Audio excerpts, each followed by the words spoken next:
మధ్యలో అంటే అందరు వాయిస్ ఫిక్స్ అవుతుంది.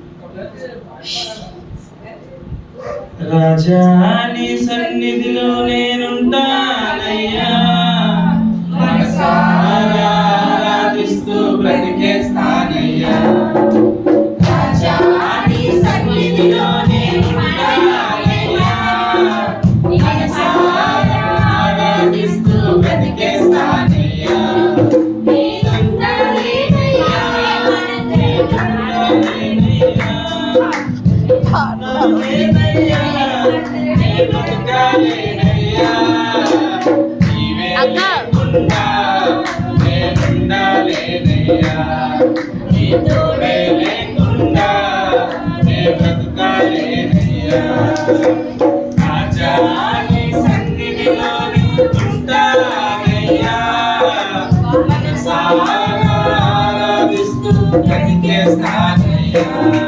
నీ సన్నిధానంలో సంపూర్ణ సంతోషం, నిన్నారాధించుకునే విలువైన అవకాశం.